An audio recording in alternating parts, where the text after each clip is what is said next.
Saludos y bienvenidos a todos to the PGP podcast. Hey, episode 65. Episode 65. Educators across the globe, part 2. We already had a part 1 because it's about learning from each other. But before we get into that, hey, Josh Tobat, proud principal of Memorial Pathway Academy in Garland, ISD, Garland, USA, ready to rock and roll and take out that learning. Today, it's not so much of a superintendent or a national speaker like Rudy Cafella or Jimmy Casas or Dave Burgess or about principals. Today is about learning our colleagues in different parts of the world to find out how do they educate their scholars? What do they do? But most importantly, I'd like to say thank you very much. If you're watching us live today or you're watching us on the rebroadcast, hey, like it and share it. Trust me, this guy ain't getting no cash. I know Sheikah in her show, she makes $10 billion per episode. But you know what? Like and share. Not so much in regards to we have all the knowledge, but we have some knowledge that maybe can get you and improve you. If you'd like to be on the show or in the future, be part of the co-host show. Because you know what? Dr. Moreno, my co-host, she likes going to Rwanda. She likes going to Tanzania, to Uzbekistan, Chubekistan. I don't know, all over the world. So there'll be some openings just for you to come on in. Hey, big shout out to those of you that started off the school year like myself right now. So keep going straight. Don't start counting the days. Make the days count. But ultimately, it's about today. And today, I have this awesome co-host. The beautiful thing about being able to connect via social media, yes, social media can be very good in a powerful way, is this lady right here. Welcome to the show, Dr. Sheikah Houston. Tell the audience a little bit about yourself. Thank you, Principal Josh Tovar, my Fantastic Four brother. I am the Director of Student Support Services for Chester County School District. I'm the co-host of the Real Academy and fellow Fantastic Four member with Josh with our Super Saturday lineup, starting off with Principal Hurt at 10. We're on Create and Educate at 10:30. And then we rounded out with Principal Kafele the GOAT at 10:55. And then now we're here. I've been calling it Sensational Sunday with the PGP podcast. And I am honored to be a co-host this afternoon. Thank you, Sheikah. Appreciate you always being here and supporting us in the PGP podcast and part of the Fantastic Four family. So I posted on the promo cards. Hey, if you missed the shows this weekend, check them out. The link is right there just for you. Hey, you know what? Part of our extended family is this beautiful lady, this beautiful angel that's been rocking it. So check out Dr. Rachel Edo-Weckett in a couple of hours because you know what? She's on fire. She's an author of a brand new book. She's just making a big waves because you know what? She has a beautiful heart, a caring educator, and always speaking life into us as educators. So check her out. In a little while, I posted her card on our promo information. So join us real quick. This is time for the Chinchilawa. Now, I know you've heard this, Sheikah. You heard my Chinchilawa moment. And you're like, Chinchilawa? No, it's not sea moss. It's not another version of sea moss. All right? It's not no fishaholic food. All right? Chinchilawa is a Mexican game. A Mexican game where all the family, and if you know us families, there's a lot of us. And you get all your cousins and you get all your uncles and everybody, and you line up against the wall and you yell, Chinchilawa y arriba, boy, and you run and you jump on top of your cousin, then on top of your aunt, then on top of your everybody. And everyone's laughing. Ah, ha, ha, ha, ha. It's all fun and games until someone gets hurt. It's all fun and games. Well, the fun has started. This is our third day at MPA. 3 days of PD have been rocking and rolling. And you know what? Some ideas for you out there, if this is your first year as a principal, first year as an AP, hey, use what you got. You got that Title I money. I don't. But you know what? Whatever money I do have is bring in people that fit into your vision. Because you know what? Sometimes you don't have all the tools in the toolkit. And you bring in people. I brought in Katie Kinder. I brought in Dr. George Valenzuela. They came in with specific tools I needed for my vision this school year. But the most important part of this was that I led the majority of the PD. You can tell your team members to differentiate. You know what Todd Whitaker always says in his books and in his sessions? Central office says, go change the school, go do it, but they never show you how. They never say, How? This lady, she has a story about that. Go turn that school, that S school around. Go fix it. But you know what? You have to have the wherewithal to lead by being a role model. So if you want to have the main chair and you aspire to the main chair, you need to lead by showing them what you're, you know what happens in South Carolina at her former campus obviously is different than North Texas in an MPA. We have a diverse set of kids compared to her and myself. But in the end, we know what our students, our scholars need to ensure that they take the next step up. But you cannot guide your team without showing them that you know how to run the play.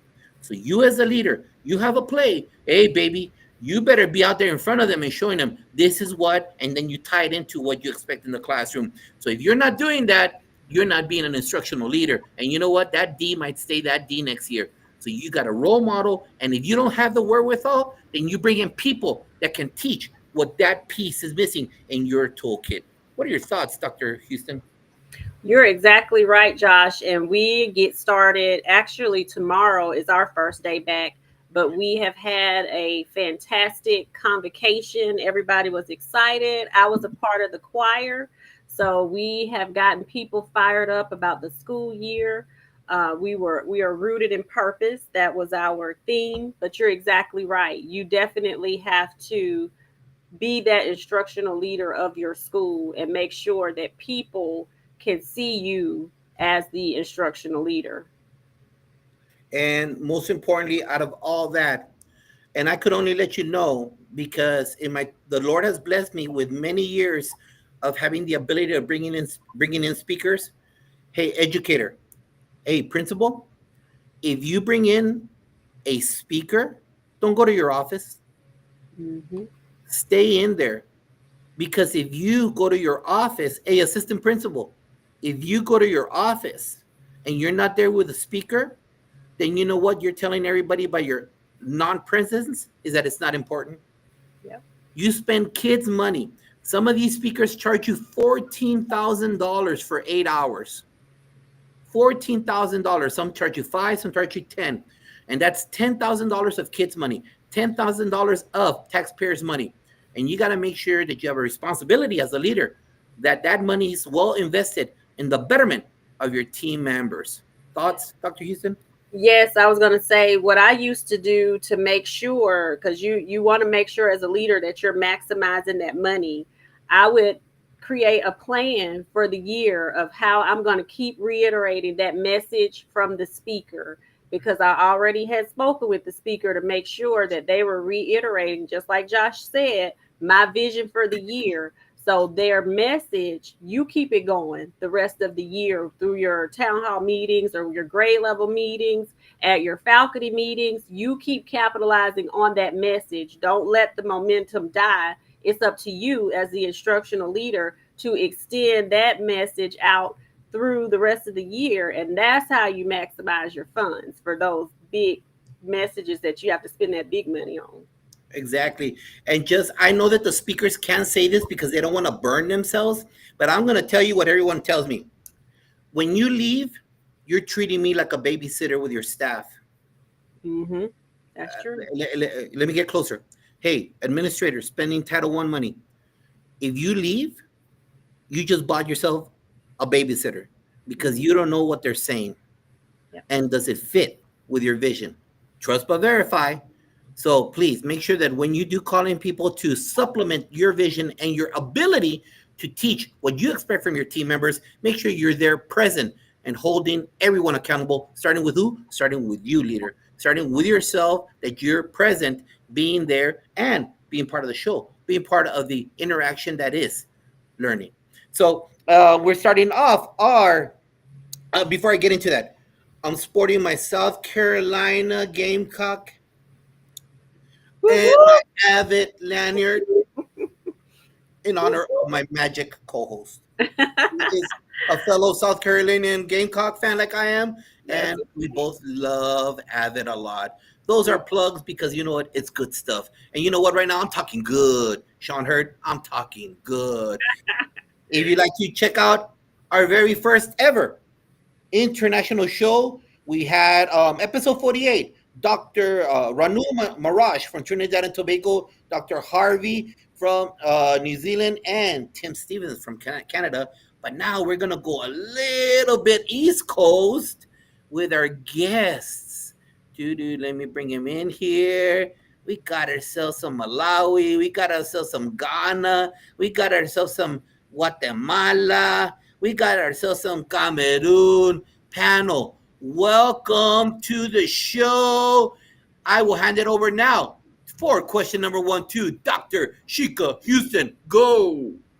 Welcome, everyone. So, first, we would like for you all to tell us about yourself with a brief summary on your roles that you've served in while you've been in education and describe your current school to the audience. We will start with Mel. Okay, so good evening from Malawi. I'm Mel here, and it's 11 p.m. I'm just lucky I don't have work tomorrow. So I'm Australian, and I've been an educator for just over 15 years. This is my 16th year now. So originally teaching in Australia, then I moved to Taiwan for 5 years, and then Colombia for 4 years, and now I've been in Malawi for 2 years. And I've been teaching at international schools. So the school that I'm at here is a private school, international school, very different to like the local schools here. So we're quite privileged. We have access to a lot of things, but still, of course, living in Africa, you know, you don't know when you're going to have power outages or no water. But anyway, here I am. There we go. All right. Thank you. And I can't see the names now, Josh. All right. So we'll go next just on the screen here. So Sheila, tell us about yourself and that brief summary of your different roles that you've served in while in education and describe your current school to the audience. Good afternoon, everybody. It's a pleasure for me to be here around these great educators, and especially Mel and Josh, with whom I have a special connection. So I teach in Guatemala. I am a Guatemalan.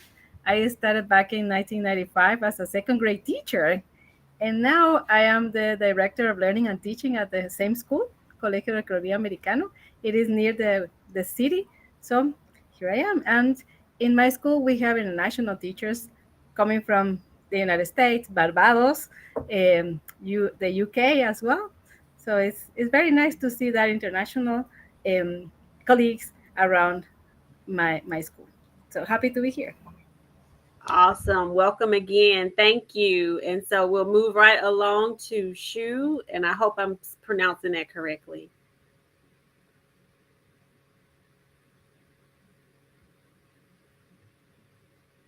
Is Shu frozen? Yeah, I think he's frozen. I think the Wi-Fi is not that strong in Cameroon right now. Let's go to Da Costa. Okay.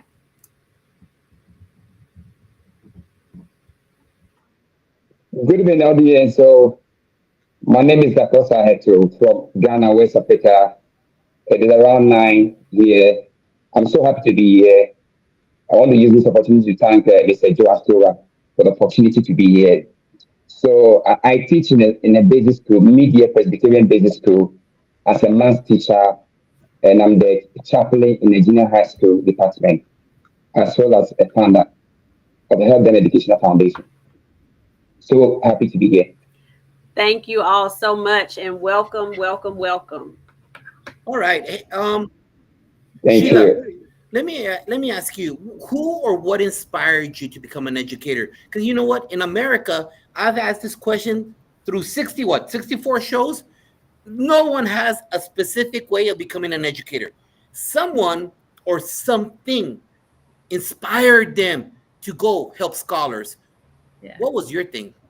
My thing, well, I was in high school getting my certificate for being a bilingual secretary.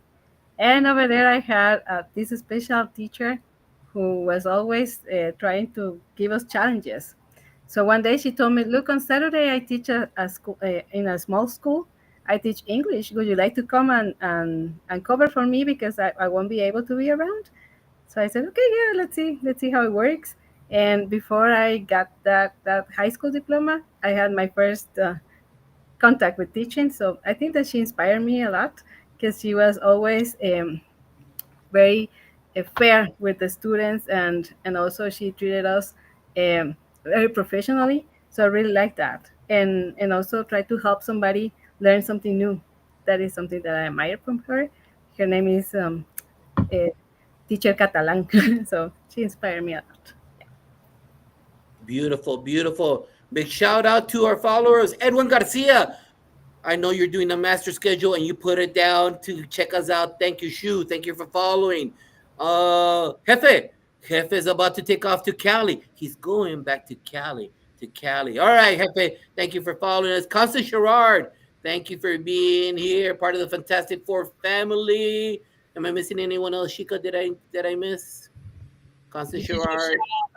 Miss Dot. God, Makira Jeter, our number one fan, number one cheerleader. Oh, the Fantastic Four. Thank you. Da Costa in Ghana. Who or what inspired you, sir, to become an educator of great scholars?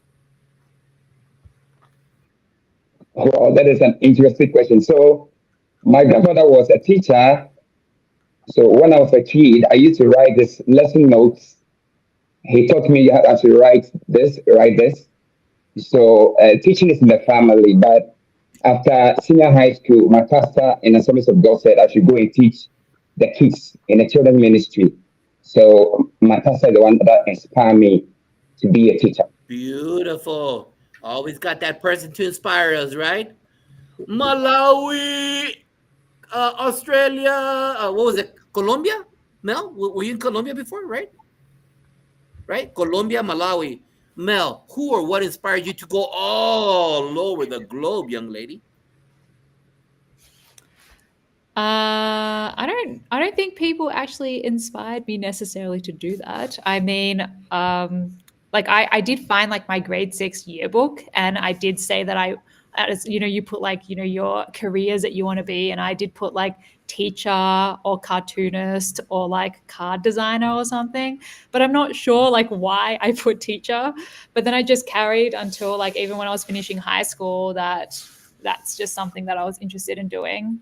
And I did see some of my family friends that had also gone into education, that they went straight overseas to like Japan to teach, which seemed really cool. And because I'm like, my mom's Malaysian, so like I do, go to Malaysia quite often. So I do have that international sort of vibe, I guess.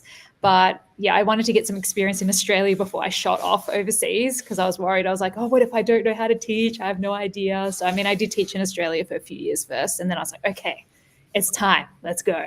But there wasn't like one person saying, yeah, go and do this thing, you should go over there. It's more like my family going like, really, you want to leave Australia? And I was like, yes, sorry. But yeah, it's been an amazing journey. Wow, thank you for sharing that. And let me tell you, that's a very strong young lady right there, that you have the wherewithal not only to leave your country, but to travel to other countries to bring the gift of knowledge to different populations, to different set of scholars. God bless you for doing that. That's the Lord's work right there. Central Hicks in the house. Thank you for being here. Dr. Shika Houston, take it away. I agree with you wholeheartedly, Josh. We have a number of international teachers in our district, and that's one thing that I have admired, just the courage to go somewhere completely different and, engulf yourself in the culture, and be an educator. I've admired that. So please, this is the second international show. Make sure you like, share, subscribe, send the stars, do all of the things that the platforms do, so that we can get this message spread out and abroad. We appreciate you all so much. And now we're going to go just a little bit deeper into your stories. So describe to the listeners the education levels from 5 years old to high school graduate. And is the education free in your country? I know that some of our international teachers told us in Jamaica, their education level actually goes up to year 13, where ours stops at 12. So talk to us about the education levels from 5 years old to high school graduate. And is education free in your country? We'll start with Sheila this time. Sure. Yeah, here in Guatemala, the education for elementary students is free. We have more than 1,000 schools around the country. And the most difficult thing sometimes is for parents to send students to school in the countryside of the country.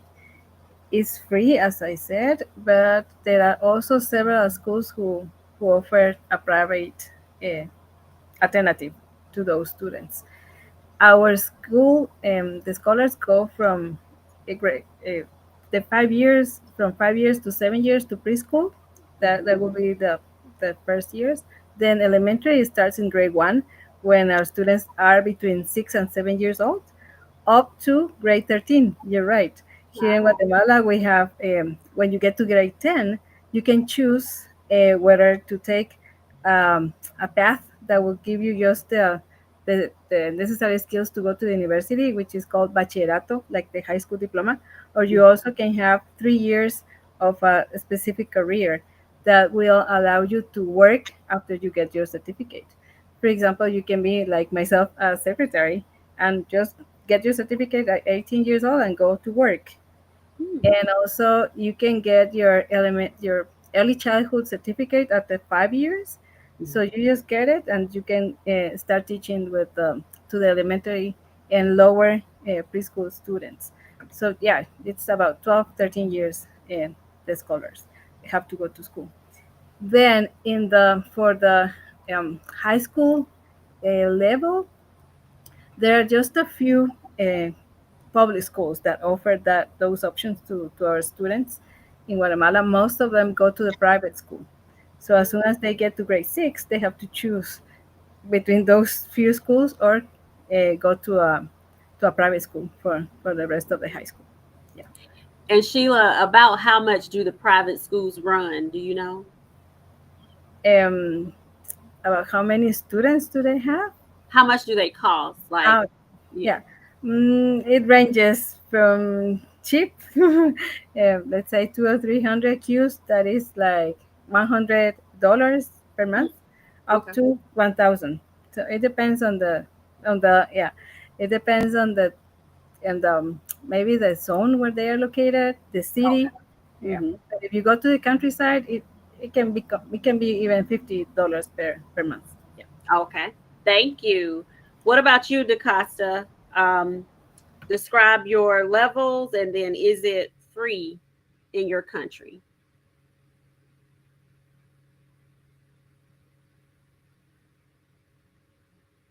Are you on mute?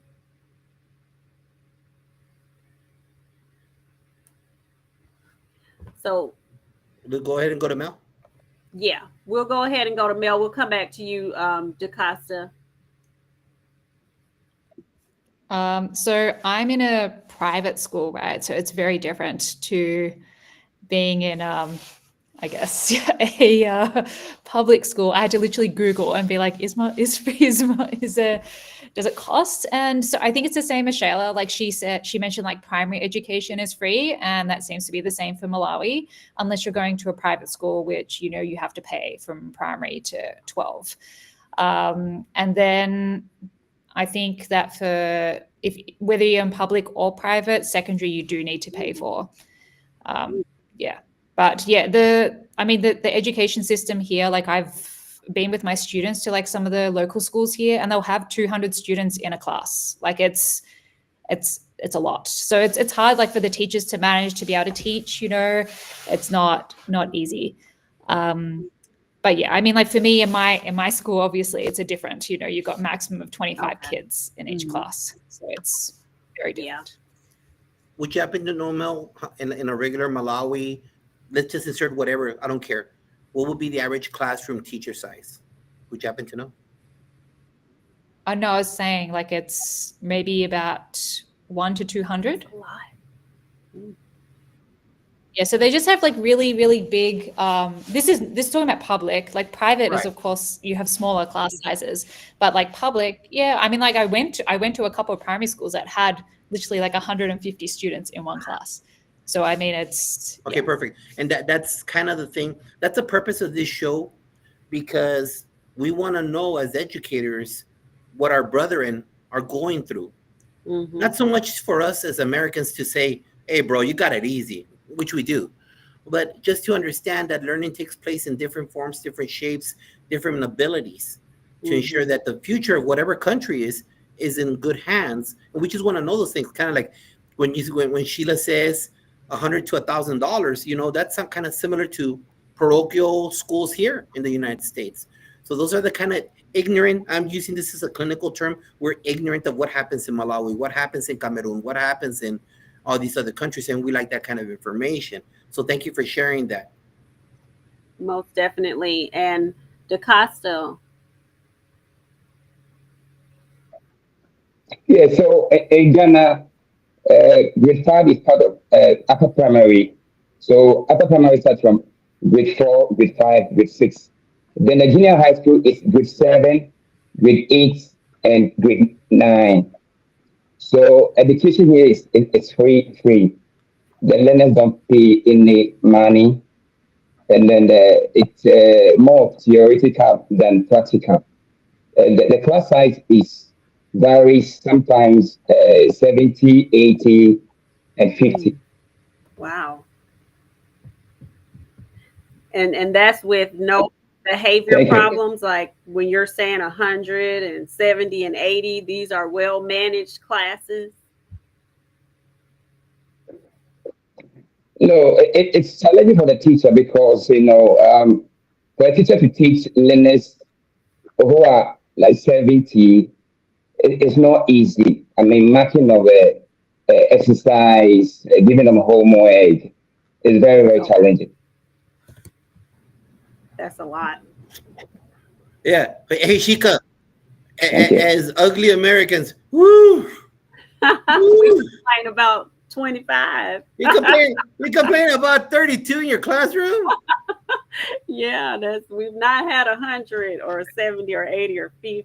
Hey, Mr. America, check out Malawi and check out Ghana, man. All right. Yeah. So, real quick, let's go into what does it take to become both a educator. It doesn't matter. I know there's different requirements for different levels, different countries, but generically, to become a teacher, Mel, what do you have to do to become a teacher in Malawi? And if you know, what do you have to earn academically to become an administrator? As a teacher, administrator. I have no Okay. idea. No, I don't want to make up anything no, randomly. and then Mel told us she works in a niche set of educational environment, and we got that exactly. And that's a good thing about this, Mel. We don't fake the funk here. Either we know it or we don't know it, and that's that simple. All right, what about there in Guatemala? To become a teacher and become an administrator? Okay, so to become a teacher, you have to get your high school diploma. And in education, there is a specific one for education. It's Bachillerato en Educación. It's 2 years after you get to 10th grade. You study 2 more years. Then you go to university to get your license or to certificate to be an educator for elementary or for secondary.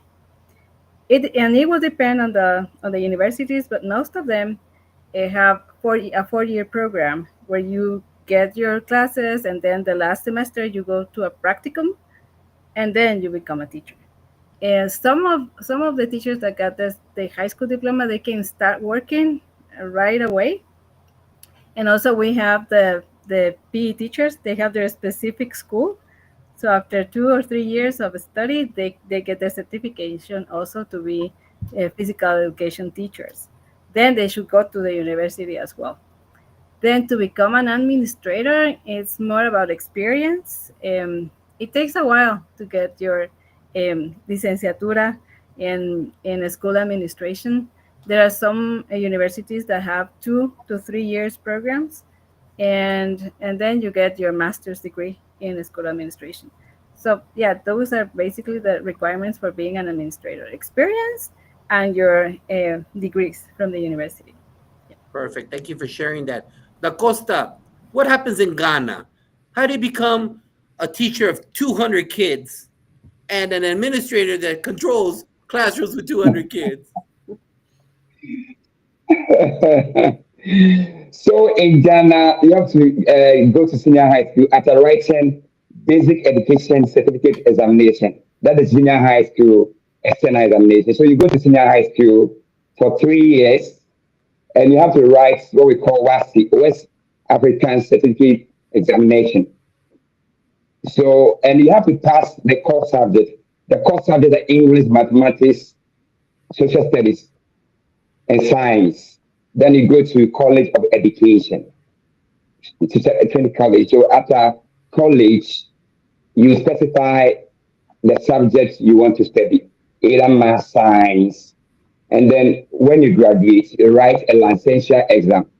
So when you pass the exam, then you can teach in the public sector. Thank you. What about becoming an administrator?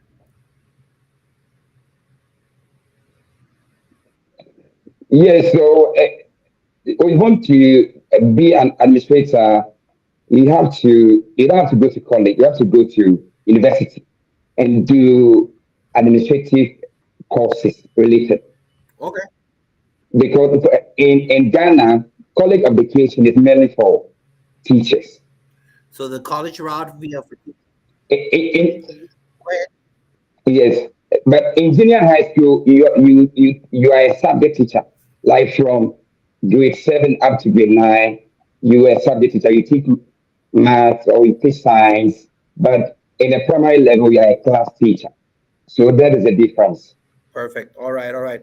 Hey Mel, if you want to throw in some stuff from Australia, we got New Zealand last time, so you want to throw in some stuff from Australia? I got no problem because I don't think none of us have seen any jumping kangaroos. You wouldn't actually see them anyway. I mean, they're out in the country. I mean, I did teach in the country for a while, and you do see them out there, but not in So the to city. be an Aussie teacher, what does it take? It's probably the same as New Zealand. I mean, you need to finish high school, and then you have two choices. So in uni, you can do like education as an undergrad. So I did like arts and education double degree, and like what you do in the arts degree has to be what you want to teach, and then education is the other thing, and it goes for 4 years.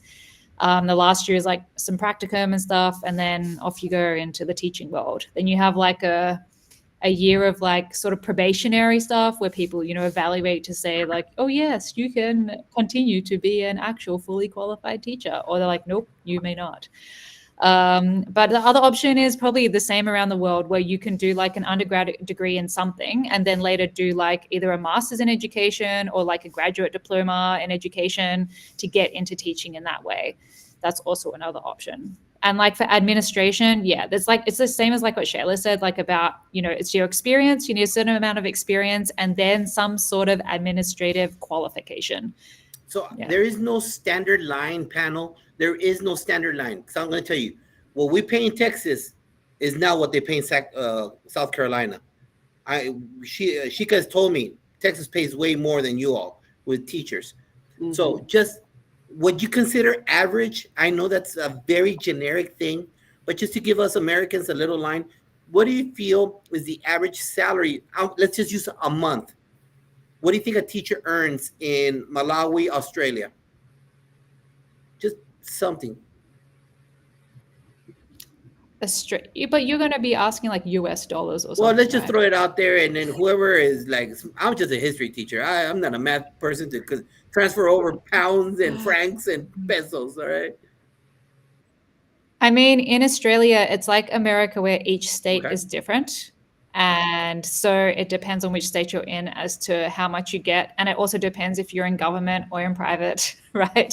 So, I mean, in Australia, I don't know about US, like Australian money, I think as you graduate, maybe like 60,000 Australian, which is maybe Okay. 40,000 Okay. US. Sheila, Guatemala. But- What does but like yeah, a teacher earn yeah. in Guatemala? Do you have an idea? Yeah, as Mel says, it also depends where you teach. For example, in the countryside, it is not that good salary because anyways you have less expenses in the countryside. But in the city, it can range from $500 to $1,000 for a first year teacher. Got it. Then you Suppose- build up on that. And also, there's difference between the public and the private teachers. Yeah. of The course. public teachers, they get a rise every 4 years, but they have to document everything they do. In the private schools, sometimes they have a raise every year, but sometimes they don't do any raise for a long time. Yeah. Got it. Got it. What about Ghana? Do you know what an average teacher earns with the love of 150 kids per classroom? Yeah, so converting it to the dollar will be a challenge, but I can give you the range. So it's not easy with Ghana. With an American dollar, it need to be within 800 to $1,020 for an average teacher in Got Ghana. it. 800 to $1,020. Thank you for sharing that panel. Shu, I know you got Wi-Fi, my man, but I see you. That esas son ganas. I love that you still being part of the panel, brother, on YouTube. Love it. Make sure that you like it and share it. Follow us and get this knowledge. Go. All right. So when my sister and I visited St. Martin, one of the things I always do is ask people, our taxi driver that was for our time there, what their education was like. You know, was it free? So she took us past the school. It wasn't free, but it was so funny that she was listening to a podcast. And so the people on the podcast were talking about going to college, and they referenced you definitely don't want to go to the American colleges and get a degree that is not worth the paper. And I was like, oh my God, I was wounded. And so she said, sorry. She turned the channel. But what I wanted to ask is, what is your country's view of going to college? And then what do you need to attend college?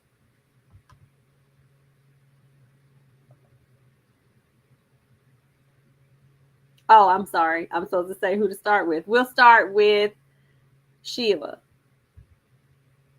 Okay, so the expectation is that all students that get their high school diploma go to college, but most of them go to work right after they get their diploma.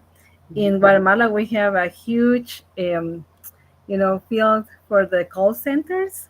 They have come to Guatemala and they have placed their offices here. For example, Xerox, Amazon, we have offices here. So there are several schools, and also they have partnerships with them, and several kids go to those places before going to college. But the idea is that they go over there and they get their bachelor's degree within 4 or 5 years of study, and then they go to master's degree. The national university, it's kind of cheap. It's about 100 Qs a year, but you have to go through a specific process in order to get there, to get your enrollment. There are several exams and tests that you have to pass, and also to go over it. And also the private schools, we have 5, which are the main ones, and most of the kids go there. If you go to a private school, that means that your parents have the ability and also the resources to support you for that. In my case, for example, I have 2 sons in college, and we pay for that. And the oldest is already working, but he finishes the school next year. So but he's fine. And the other one, because he's in his second year, he cannot get a good job. So he's going to wait until next year in order to get a good job and to help himself, right? But yeah, the idea is that most of the students should go to college. Okay. And here in the States, I know that our college enrollment is down nationally, and there are some areas where there's a shortage of people like plumbing, electricians, those types of fields where you can definitely make lucrative incomes and not go to college, just earn your certifications from high school or career in tech. So how does that work in Ghana, DaCosta?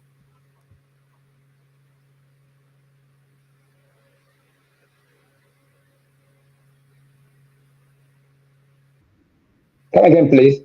Oh, so in Ghana, is the view for students, is it do they value going to college, or what are their views on attending college? Is that like a thing that a lot of people aspire to do? No, no. In Ghana, teachers are not, for better or for worse, teachers are not respected. So a lot of learners don't go to college. The reason is that our pay is not good, our salary is not good. So most students don't go to Okay. college. Uh, as I speak to you, 2 years ago, a lot of teachers, almost 1,000, left Ghana to UK for teaching opportunity. So a lot of learners don't go to college. They rather, like they said, they go to the technical universities and go and do other Okay. courses. So it's very challenging here. Thank you. Thank And you. what about in Australia, Mel? I can probably tell you more about Malawi rather than Australia. I'm too out of date now with Okay. Australia for that. But yeah, very similar to DaCosta, like in Malawi, like for local students. Not so my school, obviously, okay, we're international school, very niche select. Most of them are going to go to uni or college overseas. Some will be in Malawi, but most of them are going to go overseas. But most of the locals, Malawi's like one of the one of the countries in the world that has like the lowest percentage of people that are going to college or university. So most people that I don't know, like agriculture, I guess, is a big thing here. So a lot of people have farms, so most of them will just work on the farm. Or if their family has a business, they're just going to be with the business. So there's not a lot of people that I guess necessarily aspire to go to university or college, like because they're already like whatever their parents are doing, they're just sort of following with what they're doing. And a lot of them are in some sort of farming Gotcha. of some sort of crop. So a lot of them will just follow with that. That makes sense. All right, over to you, Josh. All right. Welcome, Shannon Moore. Check us out. Hey, if you're on YouTube, like us and share us. Ding on that little bell.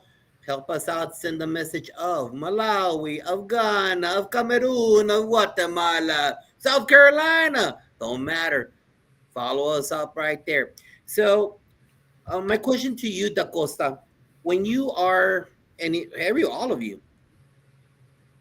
when you're in the middle of the classroom size that you have, obviously it's a little bit different with Mel because of the restrictions of the niche that you're in. But everybody else, what comes to mind? What is the traditional delivery of instruction in your schools? How do people teach there? What is is it still the lecture style? Is there interactions? Is it blended learning? Is it the use of technology? I don't know. I want to know. DaCosta, tell us. Very interesting question. So in Ghana, like you said, it's teaching is like election time. One of our challenges is that there's no adequate teaching and learning resources. So it depends upon the subjects that you are teaching. So if it's English, it's going to be a discussion and lecturing. But if it is mathematics, then we use slates and then the teaching board. That is practical. So when you are teaching them, you assess them, you go around and supervise them whether they're doing the right thing. But like I said, the challenge is always we are still not migrated from theoretical to practical. Most of in Ghana, most of what we do is full of theory, and that is not happening because personally, I believe in STEM education. We should have adequate teaching and learning resources that will teach learners how to be innovative, creative, and become problem solvers, and that is missing in our curriculum. Okay. Thank you. Do you guys have the availability of using technology beyond Microsoft? Do you use any kind of anything within that? Not at all. The school where I teach, Unfortunately, we don't even have ICT lab. We don't have even computers. So that's the reason why I've taken myself, done the extra mile to establish a foundation so that I can solicit some of these items to help the school. I mean, a school don't have computer, laptop, and the teacher will go and teach ICT for Christ's sake. Perfect. I mean, we are in the 21st century. How will the learners be abreast with ICT tools? How can they type? How can they know Excel Word? So those are the things we are lacking in our education sector, especially in basic school. Most of the basic schools are in deprived areas. Sometimes you have to cross a river. You have to cross the river before you go to school. My first stage where I thought the road was very bad. When I was posted, it was a rainy season. I was scared because the road was very bad. But when I got there, I took it upon myself that it's about 7 learners. It's not necessarily about location. I spent barely 5 years there. And it wasn't easy. No computer, no laptops, no teaching and learning resources. So teaching here is very, very challenging. I'm not saying this to disgrace, our education sector. This is the fact. Teaching in Ghana is very, very challenging. Agreed, man. Blessings. Thank you. Thank you. Blessings to you. Sheila, how about you? How do you all deliver instruction within your Amen. sphere? So here in my school, we try to use project-based learning as the basis of as the baseline of our practices. This past two weeks, we had the induction process and the workshops for the beginning of the school year. So we took a little, we dived, we took a little closer look to those practices and also the universal design for learning components. So we're trying to do that. Now, on the other side, the public schools, some of them are very, very traditional still. But you know what? The pandemic just brought several changes to our school system. And there are some primary teachers that are still using WhatsApp in order to send homework and also to receive videos from the students showing what they know. So yeah, we have those practices as well in the public side. Perfect. Mel? Yeah, so I've actually learnt a bit more about the local Malawian education, like how things work in the classrooms just in the last month, because I just initiated this like GEG for Malawi, which is like a Google educator group.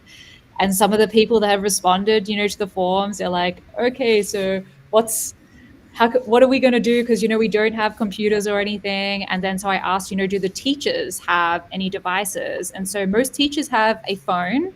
So I'd have to talk about, how best to use their phone, for example, to maybe help with their sort of like how they could use technology themselves to help themselves, like maybe with admin or things like that. But none of the students have any technology. But this is not for every school. So some schools in like other cities, for example, they do have something like they have a computer lab, for example, but then like not very good Wi-Fi.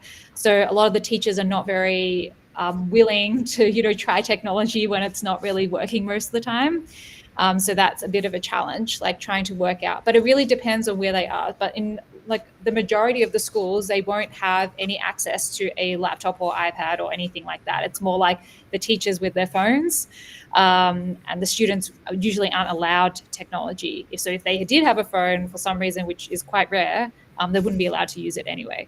But yeah, it's really dependent on the school. So there are some schools that have a bit more access, maybe some Wi-Fi and stuff, but like the teachers, they won't have their own personal thing. Maybe there's a desktop computer somewhere and they can use that, but they won't have their own personal device, like what maybe a lot of us are used to, like at my school, it's like the students have their own devices. Like all of them, they have to bring a laptop to school. All teachers get supplied with a laptop. Okay, so it's like very different, like completely different things all in the same country, so it's really depends as to where you are, as to what sort of access you have and how you need to teach, so it's very different. Thank you for sharing, panel. Go ahead. May I add something else? Yes, go ahead. The Ministry of Education also has started this program in order to close the gap in technology, and they have partnered with Google So we'll see how it works. It started about 2 months ago, so we'll see how it works in the public schools, especially in the countryside. Yeah, that But would be a good at least they update have later started. on. Yeah, Yeah, we'll call you in a couple of months to come back and give us a big update on that. sure. Chica. All right. Well, my co-host here in Family for Brother in Education, Josh, is modeling for everyone. I think he's the king of collaboration. For districts in the United States that have large populations of international students, this is how, not students, but teachers, this is how you really take advantage of making your international exchange program a true exchange. You should allow a space for your teachers to share and your American teachers to hear their experiences and make it a true cultural exchange, and even create that space for students and parents. I think a lot of times we just get international teachers and we partner with companies to fill positions, but we don't really take a true advantage of all of the benefits that comes along with a cultural exchange program. So I hope those of you that are tuning in make sure that you take this example back to your districts, because I think it's really important to make sure that these connections happen. One of the things that happens in the United States, and Hey, Shannon, Chica, real yeah. quick, panel, yes or no to the question by Shannon Moore? There's access to technology. Yeah, Definitely. me too. Access to technology. Yeah. Costa?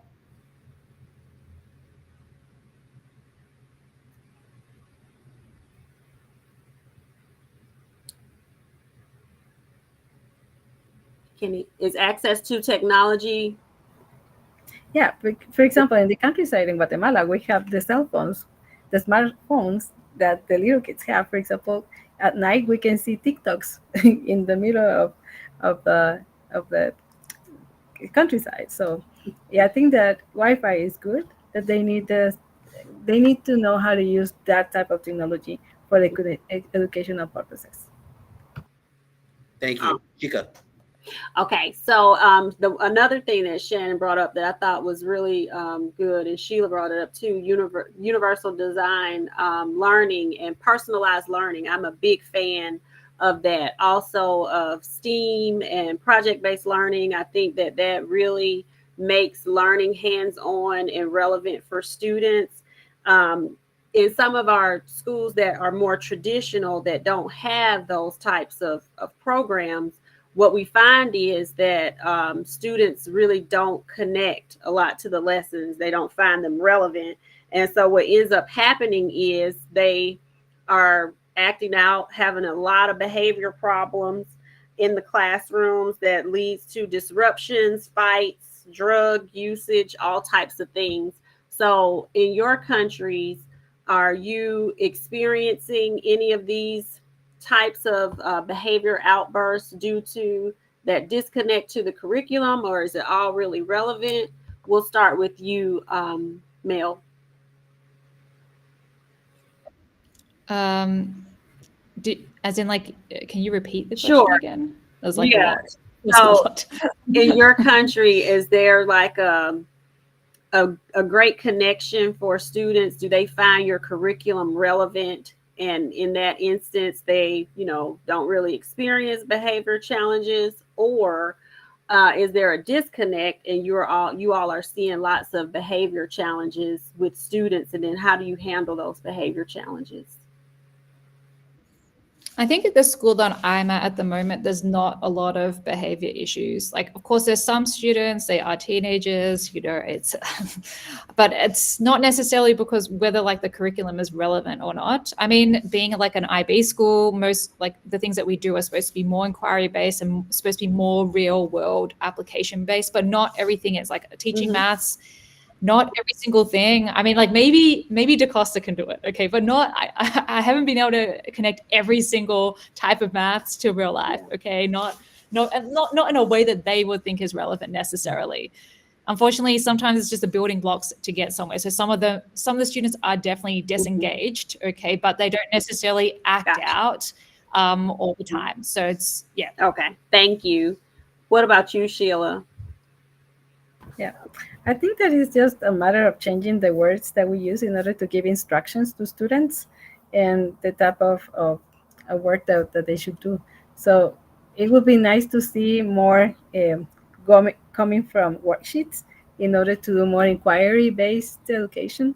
For example, that a small shift will bring more engagement from students, right? Uh, we do have some behavioral issues when, especially with teenagers, when they are not connected to what they are studying. But just that little change. Okay, now you know what? Here for this activity, we're going to have two options. You can do it this way or this way. Just by doing that little shift, you can also engage your students into learning. Thank you. And what about you, DaCosta?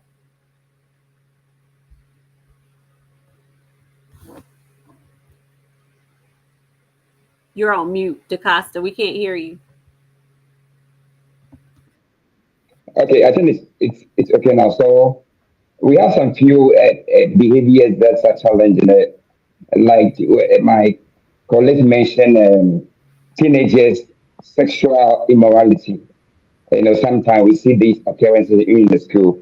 A couple of time ago, we were having PLC, teacher learning community, and then when we were done, we were told that one teenage girl went to have sex with the other guy at the top, which shouldn't have happened.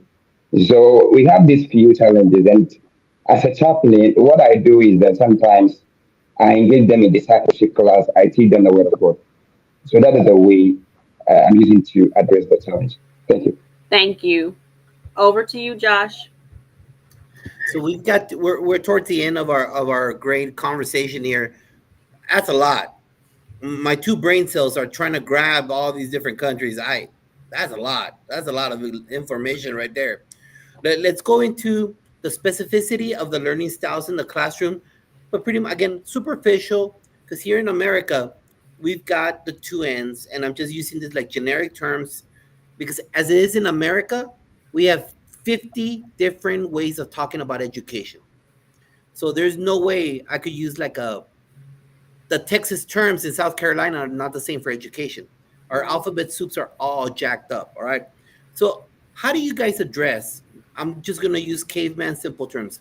How do you address the needs, if you do, or if you even categorize special needs and gifted and talented? DaCosta.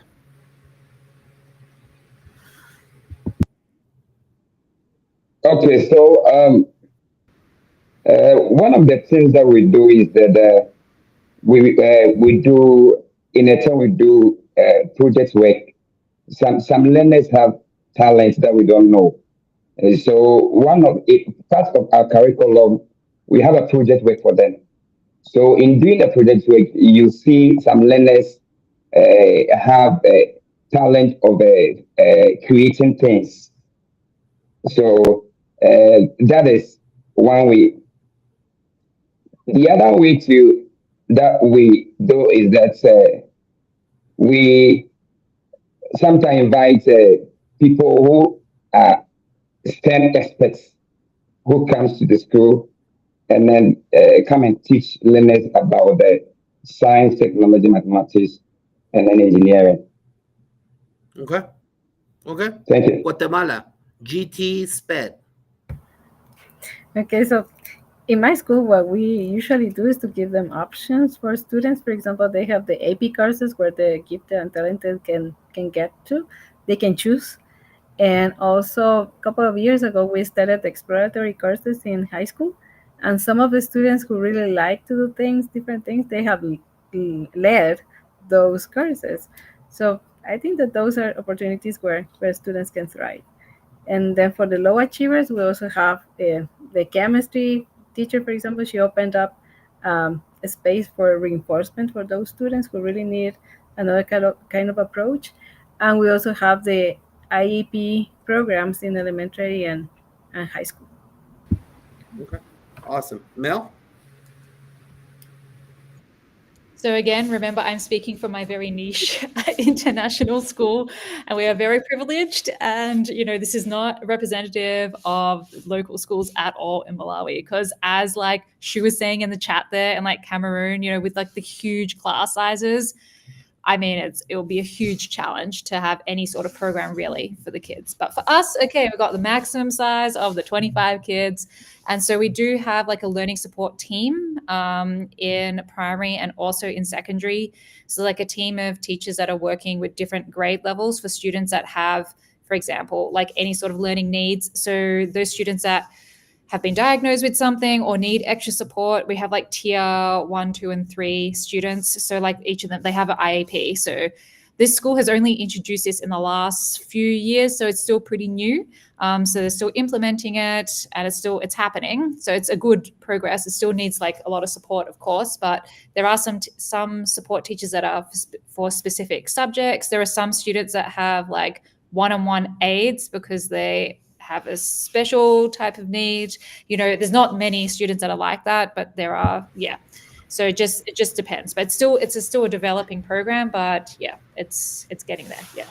Great. Thank you for sharing. Well, it's good to hear that you all use the Costa? the Costa has something. Go ahead.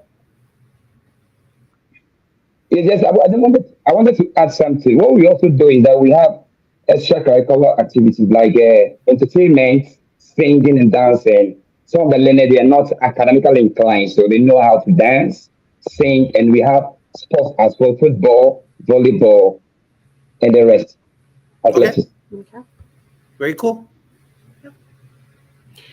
So I was just saying that it's good to hear that you all use multi-tiered systems of support. I heard some of our language in the tiers 1, 2, and 3. MTSS is the acronym, of course, is something that I specialize in. But the last question that we have for the panel is, if you were in charge in your education system in your country, I would like for you to finish this statement. I would do blank to make it better. And we'll start with you, DaCosta.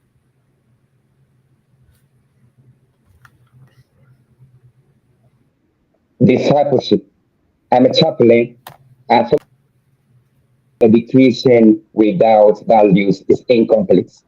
So I'm willing to disciple the learner, teach them the word of God, giving, faith, love, unity. That is my area. Thank you. Thank you. What about you, Sheila? I think that I would go back to the basic with the teachers, just to try to have them commit to what it's important, which is the students learning. And all efforts, if you get your certifications, if you get your professional development, everything is for the students to succeed. So I will go back to that commitment and create that awareness. Yeah, I love that. Student-centered is something that we talk about a lot here in the States as well.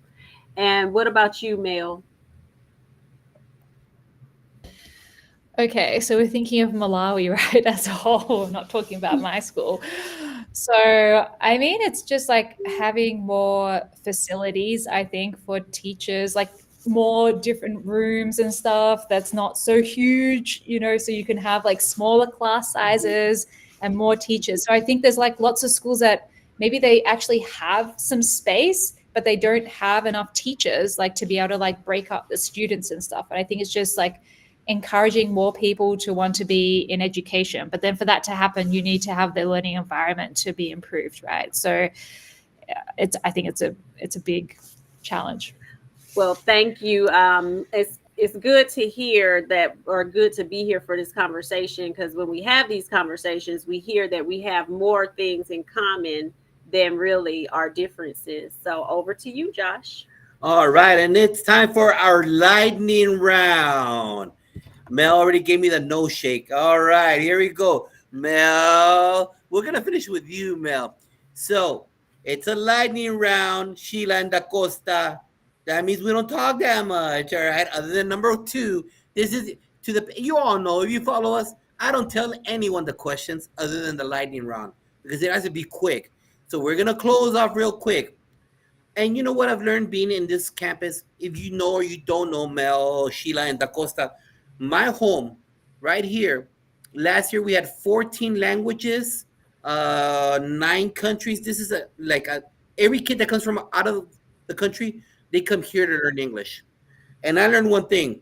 I'm a big dummy. I don't know anything, especially within the Hispanic culture.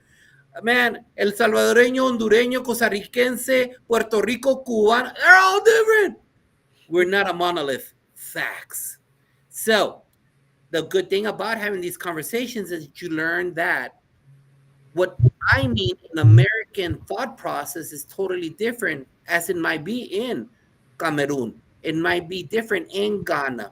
So, some of the questions that I might say right now might not come out right. So, if you want to say pass, Mel, you can say pass. I have no problem. These are these American kind of side of questions right now. So I'm going to start off with you, Da Costa. It's quick, all right, Da Costa? It's a lightning round. And I know you've been following the show, so you know what I'm talking about, all right? So here we go. Lightning round. Okay. Here we go, Da Costa. Give advice to a new teacher. So they should take care of themselves, do their best, and work as if they are working for God. Read a note, And an love the email. children. Read a note, an email, or a text from a teacher that inspired you or a student. Okay, my boss said we should work wholeheartedly. So that inspired me. Send some flowers to a current educator who inspires you. Mr. Dustin Apple, my maths lecturer in the Polytechnic, Accra Technical Polytechnic. What's the name again? Mr. Dustin Apple at All right, Accra Dustin. Technical University. Justin Apao. Okay. Name one person people should follow on social media.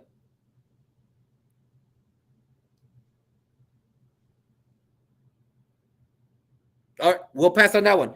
What is one song that embodies you as Say a it again. person?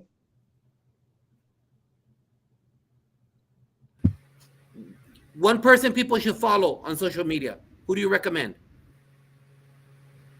So I recommend Margaret Vigneault, my boss.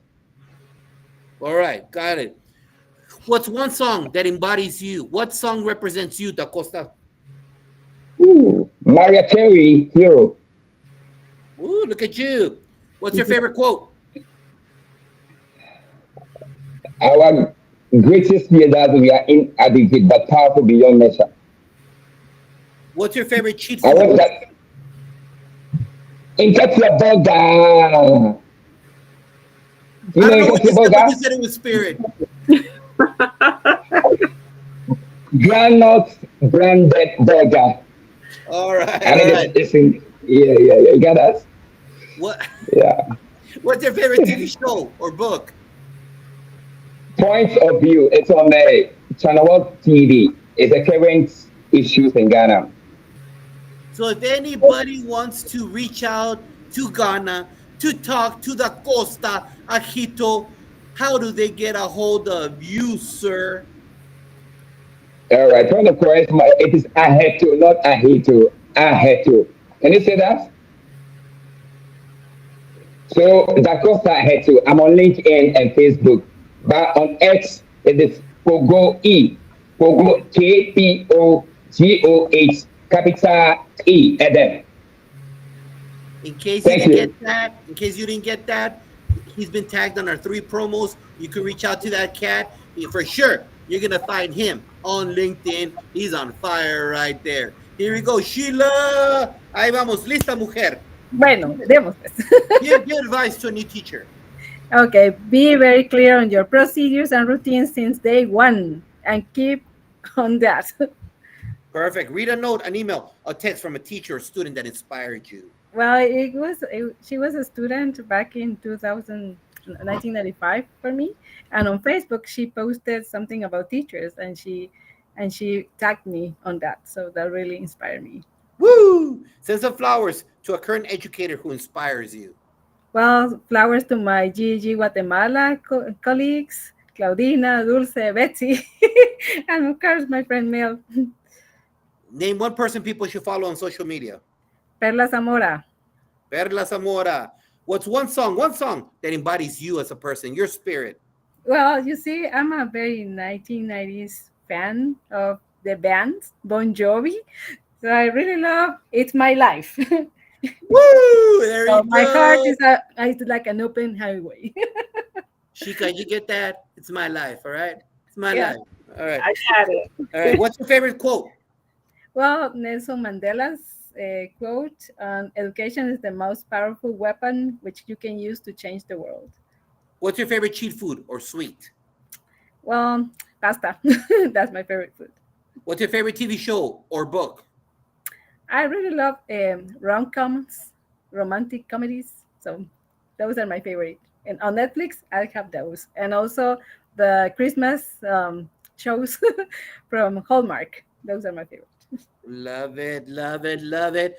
And if anybody wants to reach out to Guatemala and learn from you, young lady, All how right. can they get a hold of you? You can find me on X at Escobedo GT or LinkedIn at Sheila Escobedo /GT. So you can find me there. And also our website in GG Guatemala, GG Guatemala. Awesome. Thank you for sharing. Shu, you've been a trooper, bro. You were supposed to be on the panel. You could have tapped out. You could have tapped out and you could have said, peace out. This Wi-Fi don't work, but you didn't. You were tapping away on that text on YouTube. Love you, brother. Hopefully later on, when we do global show number 3, you're back on. All right, back on. And panel, don't hang up after we're done with Mel. Don't hang up. Don't click off. Hold on till after we're out. Mel, here we go. It's your turn. Give advice to a new teacher.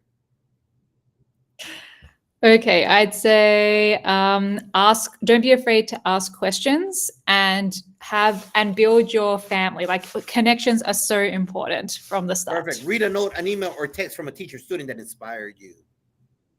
I'm Send passing- flowers to a passing. current educator who inspires you. Shannon Moore, who was in the chat before, she just finished her first year as an AP of teaching and learning at Redwood. So Thank you, yeah. Shannon, for being here. We saw you come in and come out. Name one person people should follow on social media. That is very difficult. Maybe Lubna Tarek. She's in Kuwait. What is one song that embodies you as a person? I had to ask my friends this question, and I got "Anti-Hero" by Taylor Swift. All right. What is your favorite quote? So I had to research here, so I don't really have favorites. But anyway, okay, this is one that's from Desmond Tutu. And it says there comes a point where we need to stop just pulling people out of the river. We need to go upstream and find out why they're falling in. What is your favorite cheat food or sweet? So either the Cadbury chocolate block of Top Deck Mint or just salt and vinegar chips, like any brand. All right. What's your favorite TV show or book? No, I have a bazillion. I cannot pick. And Mel, please promote the Adobe stuff real quick before you give anything else. Tell everybody the great stuff that you're doing. You have to follow her on X. I don't care about what you think about X. This lady's putting out important information that can better enhance your scholars in your classroom. Tell them real quick. Okay, so you can see underneath my weird face right here, it says Funguli, and that is my handle on Twitter /X, and I'll promote most stuff to do with ed tech and things to do with education. Otherwise, Melissa Aveling on LinkedIn. You gotta follow her. She's dropping knowledge, and I want to thank the whole panel. Thank you very much. We battled through different parts of the world, from South America all the way to Africa, different parts of it. Wi-Fi was an issue. It wasn't an issue. It doesn't matter because it's about all of us taking this time right now as we prepare for the 25-26 school year. And this is the type of content that we reflect as educators, because someone just like us is in the middle of a classroom with 150 kids and no computers and no HVAC. So keep that in the back of your mind later on, just knowing that we have fellow brethren out there doing the Lord's work, making sure that our kids become the best version of themselves just like you. So don't forget, thank you very much for what you do. Yes, it's very difficult. Yes, you do not get compensated what you deserve. Yes, it's very troublesome at times. And yes, you carry the burdens of other kids to your home. I know, but you know what? That's exactly why you, my friend, you're in the best profession, the profession that creates all the other professions, education. And we need you. We need you to make sure that you enhance your community, your city, your state, your country, wherever you might be, because you, my friend, are the change agent. You are the builder that we need. And most importantly, that your scholars need. Panel, say goodbye to everybody. Thank you. Goodbye, everybody. Bye-bye. And join us next week for Podcast Smash number 2. Podcast Smash number 2, where I bring you 3 different podcasters coming in here that you could listen to their content, their knowledge, so that you, my friend, become the best version of yourself, because iron sharpens iron. Goodbye, everybody. See you next week.